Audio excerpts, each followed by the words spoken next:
Hello again. I'd like to talk today about using PuppyRay Ray Tracer to create some realistic scenery and how to do that and some of the settings involved. First, I'd like to talk briefly about the GPU.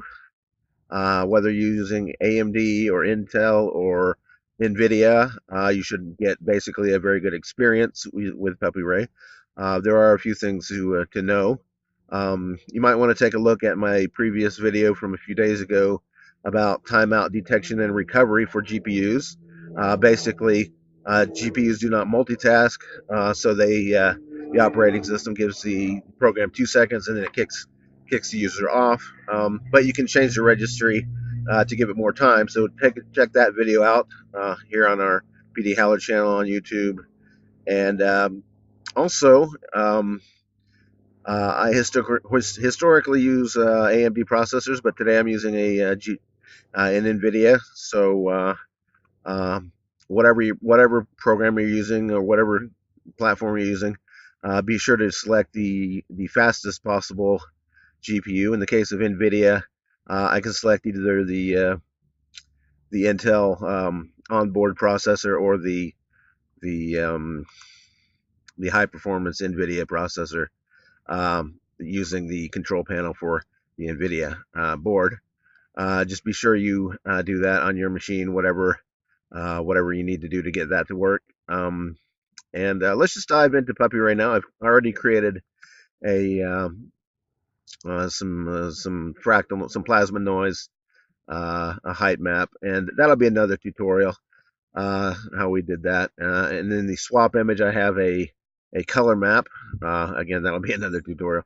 But just be aware that that's in the swap image. And I'm going to go to the PuppyRay renderer and you select the GPU version.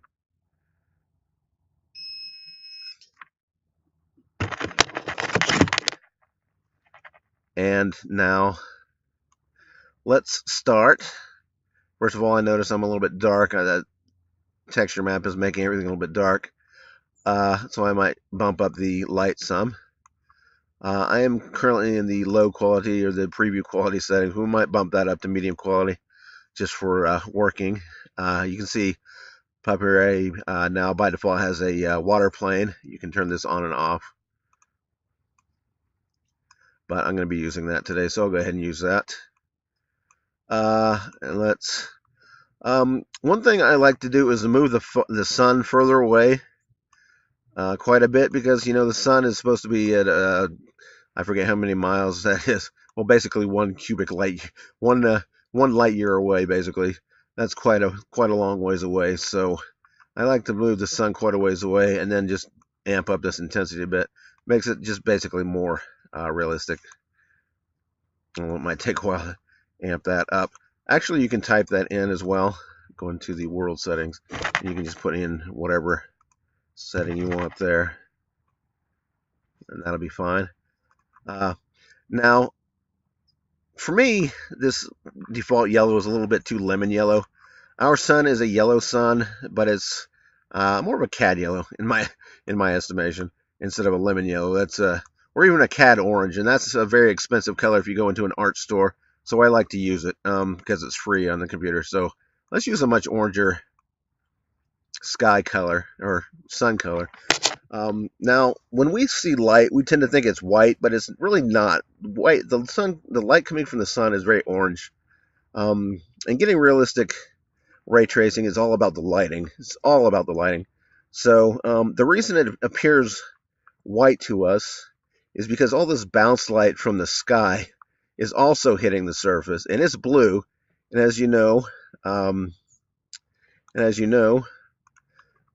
yellow and blue are complementary colors, meaning they're on opposite sides of the color wheel. Or orange and blue are also complementary, because it's a different range of blue. It's kind of a bluish green. But anyways, and by complementary, it means when you mix them, they're going to make a white color.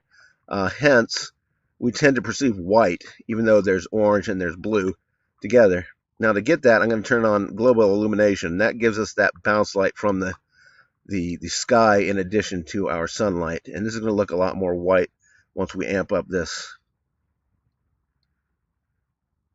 We don't want to drive over 1 usually, but you can if you need to, although that's technically unrealistic. All right, so now that we have that, we just want to get oriented so we have an interesting subject. I'm going to move the camera down some, but we also might want to move the world.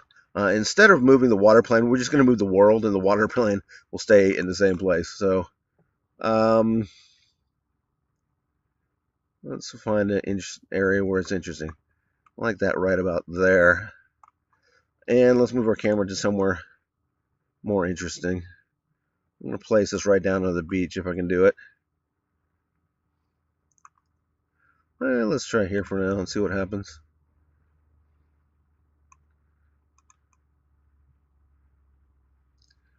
Okay, let's try that. That's kind of pretty. Now you notice our ground here is very low detail. So let's go add some bump maps. I'm going to go back to the render tab and add bump maps. That basically gives us surface detail. There are a lot of different options, but it gives us a lot more surface detail in there. That fractal is a little bit too much. You can adjust the value here, like 0.1.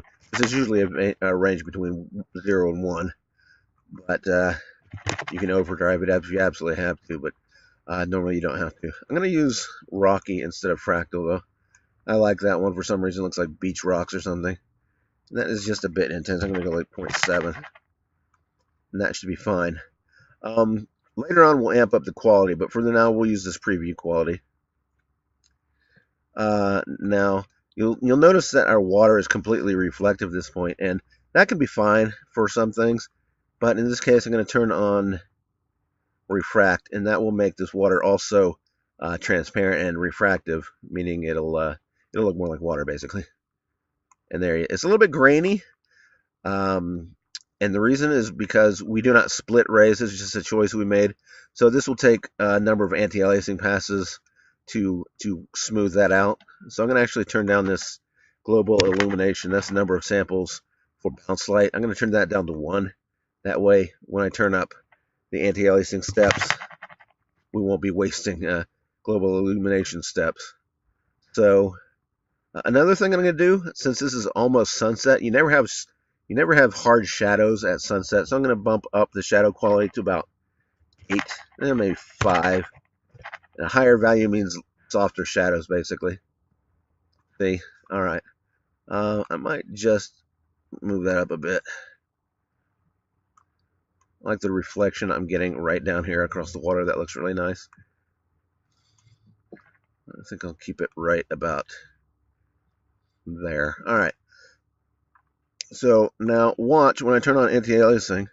By the way, this is a good way to keep this in preview quality while we're working, but then we're ready for a final render.